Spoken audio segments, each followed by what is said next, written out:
आज हम आपको सबसे पहले प्रधानमंत्री नरेंद्र मोदी का जबरदस्त भाषण दिखाएंगे। वाह बेटा। और आज लोकसभा में उन्होंने बहुत दिन के बाद एक ऐसा एंटरटेनिंग भाषण दिया है जब लोग से लेकर डॉक्टर तक अस्पताल और ऑक्सीजन के बिना सड़क पर दम तोड़ रहे थे, तब सवालों का उठना क्या क्या नहीं कहा गया था। कोरोना में यहाँ से हम कानपुर से बस्ती जाकर घेरे गए, पुलिस 2 लाठी मारी, हम चले आए वापस कानपुर। नहीं मतलब तिहाड़ी के लिए एंटरटेनिंग है क्या? कोरोना की दूसरी लहर के दौरान हॉस्पिटल के बाहर खड़े लोग एंटरटेनिंग थे, या फिर शमशान घाटों और कब्रिस्तानों के बाहर जो भीड़ लगी थी वो लोग एंटरटेनिंग थे? तो दोस्तों, इससे पहले कि हम आगे बढ़ें और गोदी मीडिया के कारनामों की बात करें, आप बस थोड़ा सा कष्ट कर लीजिए और चैनल को सब्सक्राइब कर लीजिए। मारो हमको जिंदा मत छोड़ो सालो। तो दोस्तों, मोदी जी ने ANI को इंटरव्यू दिया। वैसे वो चुने हुए लोगों को ही इंटरव्यू देते हैं। एक बात ये समझ में नहीं आती कि जिन भी पत्रकारों को और जिन भी न्यूज एजेंसियों को वो इंटरव्यू देते हैं, क्या उन्होंने बिल्कुल कसम खा रखी है कि एक भी सवाल बेरोजगारी, महंगाई और अन्य जनता से जुड़े मुद्दों पर नहीं पूछेंगे? हम जब विजयी होते हैं तो हमारी कोशिश ये है कि हम ज्यादा से ज्यादा जमीन से जुड़े, जमीन के साथ जितना गहरा नाता बनता जाए हम बनाए। सरकार की दलाली मत करो। मतलब जब ऐसे ही इंटरव्यू करने हैं तो छोड़ो ना यार, मन की बात आती तो है हर संडे के संडे। मतलब मोदी जी का इंटरव्यू और उनके द्वारा लोकसभा में दिए गए भाषण की जितनी प्रतिक्रिया खुद भाजपा के नेताओं ने नहीं दी है, उससे ज्यादा तो गोदी पत्रकारों ने दे दी है। मोदी राम और अमित शाह कृष्ण। मतलब इनकी इन्हीं हरकतों की वजह से फिर कोई भी आता है और इनको सुनाकर चला जाता है। और मजे की बात तो ये है कि इसके बाद भी सुधरने का नाम नहीं ले रहे। चलिए रिया आगे रिया आगे मेरा ये पहले मुझे मैं जब बात कर रही हूँ, बात करना बीच में बंद करना बंद कीजिए। चलिए हाँ। बदतमीज आदमी तारिक बदतमीज, अब अमन चोपड़ा भी बदतमीज। चलिए ठीक है। Men will be men। बदतमीज आदमी। एक तो जनता की बात करने के लिए इनको समय भी तो नहीं दिया जाता है। एक धार्मिक मुद्दा खत्म होता नहीं है कि दूसरा पहले उठ खड़ा होता है। अभी हिजाब वाला चल रहा है, इससे पहले कुछ और चल रहा था, अब हिजाब वाला खत्म भी नहीं होगा कि उसके बाद दूसरा धार्मिक मुद्दा फिर से आ जाएगा और जनता की बात कोई नहीं करेगा। लेकिन जो बातें जरूरी हैं, जो होनी चाहिए, वो नहीं हो रही है। तुम लोग का बाल बच्चे होंगे, ना पढ़ोगे लिखोगे, रोजगारी आएगी, बात कभी महंगाई बढ़ती गई है, लेकिन कभी ये बताइए विकास के बाद कहाँ विकास हमें दिखा है? मतलब एक आधा चैनल को हटा दे तो कोई भी विकास की बात करके राजी नहीं है। मतलब विकास की बात तो छोड़िए, हमारे नेताओं को तो पार्टी बदल के ही फुर्सत नहीं है। मतलब पंजाब में हरगोविंदपुर के विधायक बलवीर सिंह लड्डी ने तो ये साबित कर दिया कि भैया दुनिया गोल ही है, ना चपटी है ना चौकोर है, गोल है। मतलब कांग्रेस के टिकट पर चुनाव जीतने वाले विधायक 28 दिसंबर 2021 को भाजपा में शामिल हुए, 3 जनवरी 2021 को फिर कांग्रेस में आ गए और 11 फरवरी 2022 को फिर भाजपा में चले गए।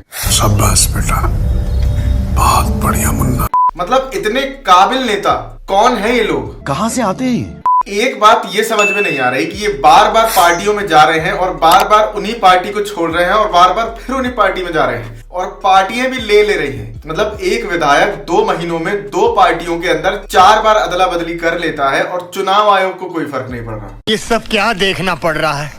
अब खैर, ये जहां से विधायक है तो कम से कम वहां की जनता को तो समझ में आ ही गया होगा कि किसको वोट देना है और किसको नहीं। तो दोस्तों, बीजेपी के वरिष्ठ युवा नेता तेजस्वी सूर्या ने लोकसभा में एक तड़कता भड़कता भाषण दिया।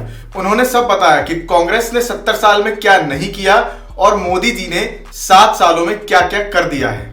If there is one young person who is unemployed in the country, sir, it is the prince of the Congress party.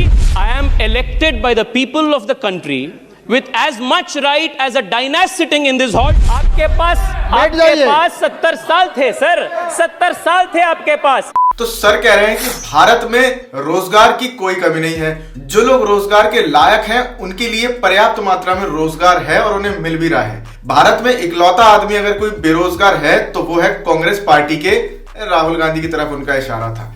लेकिन क्या वाकई में ही ऐसा है? राहुल गांधी तो मेंबर ऑफ पार्लियामेंट है, तो उनके बेरोजगार होने का तो कोई सवाल ही नहीं है। अब अगर हम वाकई में देश के युवाओं की बात करें तो क्या वो वाकई में बेरोजगार नहीं है? अब दोस्तों अगर हम सिर्फ डेटा के हिसाब से भी जाएं तो साल 2020 में 3000 से भी ज्यादा बेरोजगारों ने सुसाइड कर लिया था। दिसंबर 2021 की डेट तक देश में 5 करोड़ से भी ज्यादा बेरोजगार युवा हैं। 2017-18 का तो अनएम्प्लॉयमेंट रेट था भारत का 6.1%, वो पिछले 40 साल से भी ज्यादा समय का सबसे बुरा अनएम्प्लॉयमेंट रेट था।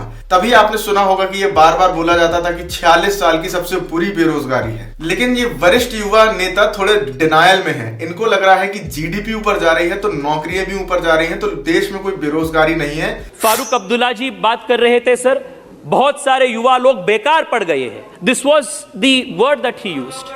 Sir, I want to ask, if the economy, if the size of the GDP can be increased multiple times, if the size of the economy, if the number of unicorns have increased multiple times, how can there be no employment generation? सिर्फ Congress party के अंदर ही बेरोजगारी है, देश में सब चंगासी। दोस्तों अगर आप सिर्फ अच्छी इंग्लिश बोल रहे हैं तो इसका मतलब ये नहीं है कि आप इंग्लिश में जो भी बोल रहे हैं वो ठीक ही होगा। तेजस्वी सूर्य साहब ने अपनी लॉ की पढ़ाई भी जिन कॉलेजेस से की है वो कांग्रेस के जमाने में ही बनाए गए हों। The members from the opposition have been relentlessly making baseless and dare I say logic-less arguments criticizing the government that there is an increase in unemployment. और ये लॉजिकलेस क्या होता है यार?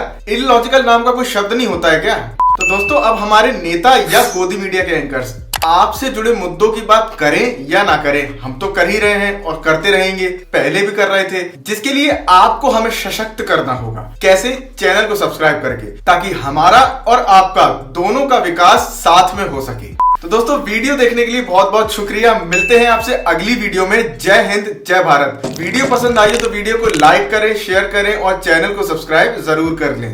तो ऐसे सवालों को करने के लिए देखिए, एक तो बेसिक ट्रिक है, एक तो लाइक और शेयर ठोक दीजिए, महाकाल का लाइक और शेयर ठोक दीजिए। पूरा साल मेहनत करता हूं आपके लिए बेटा, ऐसा नहीं चलेगा, ऐसा नहीं चलेगा।